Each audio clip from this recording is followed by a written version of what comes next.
Alright guys, how's it going? Hayzink here. Welcome back to the channel for another Street Fighter Duel video, and in this video we are going to go over Effigy Clash. Now that it's ended, we're going to talk about what I thought about the event. Hopefully you guys can give feedback on what you thought about the event, what was good, what was bad, what could maybe be better the next time around, okay? So, obviously, it's done, it's over, and for my faction, which to be honest, wasn't as active as I'd hoped it was going to be, we came in 15th, right? Now, it turns out there was a little bit of, I want to say, manipulation that could be done to kind of max out your scores, right? If you were a group of players who were a little bit more organised, you found out quite early on you could basically not hit the effigy. You could have killed the defenders or whatever they're called, let them come back, kill them again, do that a few times, and you would have increased this activity point ranking, okay? And it could push you further up the board and basically allow you to score higher, okay? So people who were smart and clued onto that pretty early probably got more points, okay? I've seen people talking about it and like call it an exploit and stuff. I don't really think it was, to be honest. In my opinion, it's smart play, you know, people have been smart, they figured out how to get the most points out of an event possible, and they've pushed themselves on. So if that was you, if you figured that out, fair play, because I never, right? I never. So yeah, that was a way you could get your scores up. We didn't do that. And unfortunately, we probably got less points than we could have got through that. Anyway, enough of that. Let's talk about what I actually thought about the event itself. And I'm going to start off by, do you know what? I'm going to do it one good, one bad, right? I think that's a nice and fair way to kind of do these things.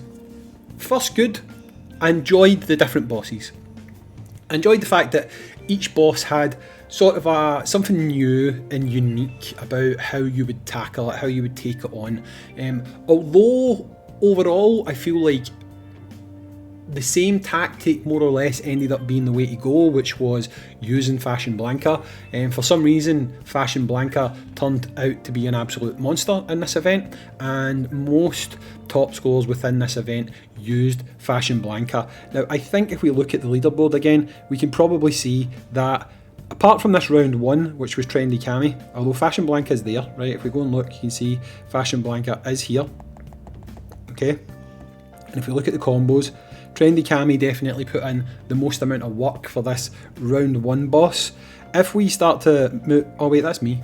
If we move on from here, you'll see that that started to change, okay? Fashion Blanca started to become the go-to in this event overall, right?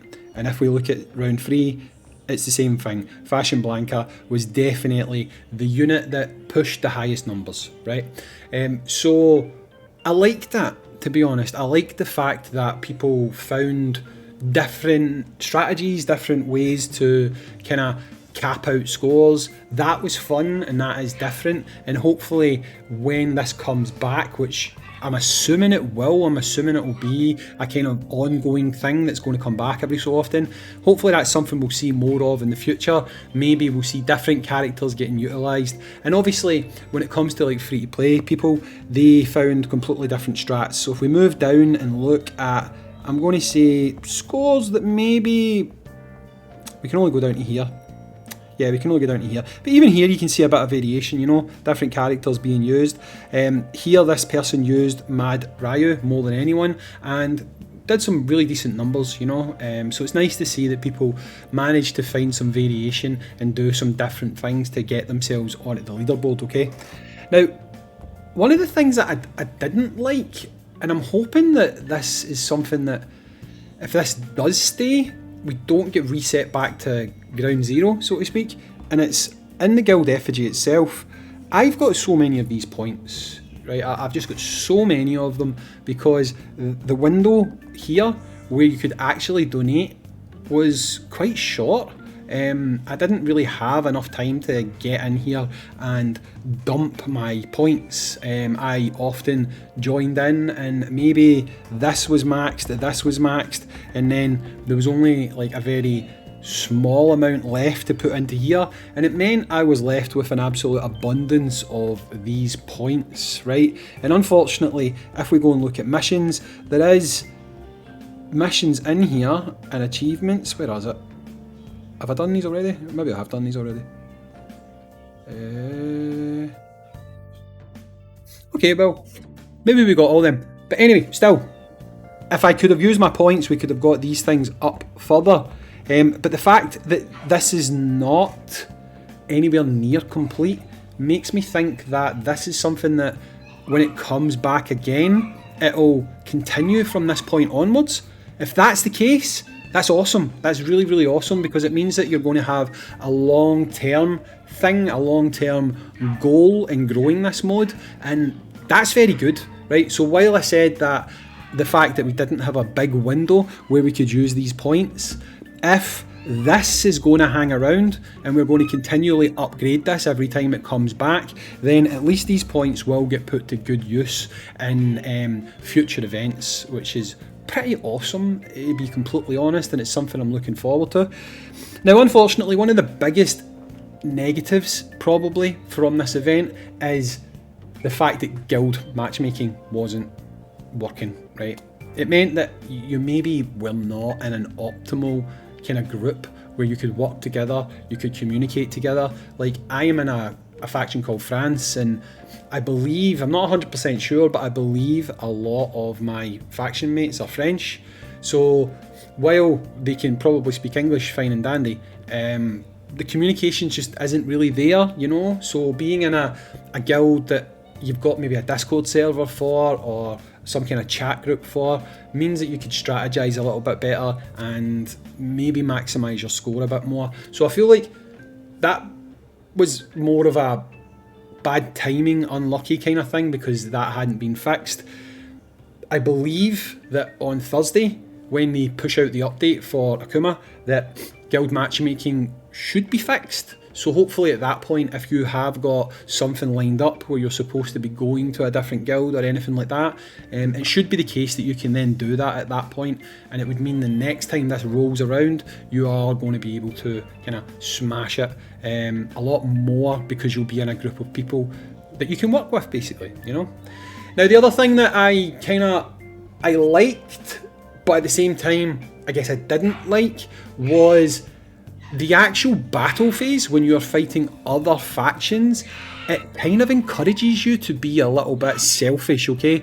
Because if you're someone who is using your electricity capsules or your energy capsules to attack people, so not the actual guild effigy, you won't get as many activity points, okay? So again, if we go down here, these activity points, you won't get as many of them if you are killing the people who are guarding the effigy, right? So if you're someone who sits back and waits for all of those guys to die before you take your turn, you are going to end up getting more of these points by simply attacking the guild effigy, right? Which I don't like that, because it's probably going to encourage people to sit back.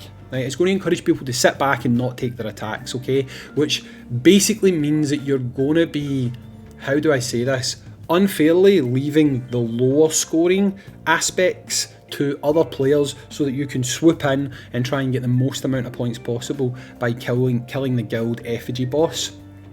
It would be good if we could maybe find a way that doesn't happen. Like, for example, you maybe have to take 2 attacks minimum on a guardian before you can hit the effigy. Now obviously, if the effigy's not guarded anymore, that wouldn't apply, so I don't really know how they would implement that, but maybe they do like a bonus. If you've killed 1 guardian, you get a 1 multiplier. You kill 2, you maybe get a 1.5 multiplier. You killed 3, you might get a 2 multiplier. That way people would still be encouraged to just take their attacks when they can, rather than sitting back waiting for the most amount of points possible, you know? Because again, that could maybe lead to a little bit of greedy actions, you know? But overall, I mean, other than that, it was absolutely fantastic. It was a lot of fun, like I say, even attacking the effigy boss, trying to find new strategies to up your scores and stuff like that. that's the type of thing that I find engaging and fun. And to be honest, I found it a bit more fun than like the Gore Malagia event. I don't know why I found it more fun. Maybe it's just because I inevitably knew that Gore was going to die, whereas in this, you've got to aim to get yourself better scores. You've got to aim to find new strategies and push a bit harder. So I did find that to be something that I really did enjoy about this mode, to be totally honest. One other negative that it didn't really affect me, so I'm more voicing this on behalf of other players. There seemed to be a common trend of mismatching, okay? Now, obviously it's going to happen, because you're going to only have a limited amount of guilds that you can match up against. So there will at times be a power imbalance where you're going to come up against people who are stronger than you. That's inevitable, okay? But I did see a good few incidences of people who were constantly matching against the same faction. In fact, I seen one post where they actually fought the exact same guild 3 times in a row, and they were massively outpowered, to the point where, from what I could see, they didn't even have a chance to see who the enemy was before they were dead. So if we could get some kind of balance in the matchmaking system to at least attempt to match guilds against guilds that are within the same, I want to say, pocket of power, you know, it would maybe make things a little bit more fair and enjoyable for people who are maybe a little bit further down the pecking order when it comes to faction strength and stuff like that. On my free-to-play account, I did experience like some absolute crazy matches where it was just how my faction was supposed to do anything. I've got no clue. But again, I feel like that's less a design thing and more an activity thing. We just don't have the factions right now, or the guilds, to make it a level playing field. But if they could somehow work something into the back end to stop guilds who are fully free to play taking on massive whales, I think that would be a lot better for community engagement and people feeling like they've got a chance to compete. But overall, I want to say that really, if it wasn't for the guild matchmaking, like the fact that we couldn't like join other guilds out with our server or whatever, I feel like this would have been an absolute fantastic event. I really did enjoy it. I feel like that means going forward, because those problems should be resolved, this is going to be a lot of fun, and I do hope it becomes a recurring feature, maybe once a month. Would be pretty awesome if they could do that. But for me, I want to say that unlike the last thing I reviewed, which was the Monster Hunter event, and I gave it pretty much a thumbs down, I want to give this a solid thumbs up. I actually really liked it. I've told you guys what I didn't like about it, but again, I feel like those are more teething issues for its first run through, and hopefully this can be built upon and it can be something that's pretty solid that we can continue to enjoy and take part in, hopefully in monthly or bi-monthly periods. We'll need to wait and see. But with guild matchmaking or guild joining fixed for the next one, I'm actually got to say I'm very much looking forward to seeing this again. I need to know what you guys think in the comments down below, because obviously if you were someone who was affected by like the absolute atrocious matchmaking, I could see why that would be a bit annoying. The one thing I've not touched on is Loki. I've got to say, Loki was one of the most obnoxious bosses I have ever fought in a game. He was just so annoying. His constant freezing was just such an absolute pain to deal with. But apart from that, I want to give everything else an absolute solid thumbs up. Finding a way to get round Loki was also a bit of fun as well, although I can't really stand up and say I did all that well with Loki. Actually, it would be this one here.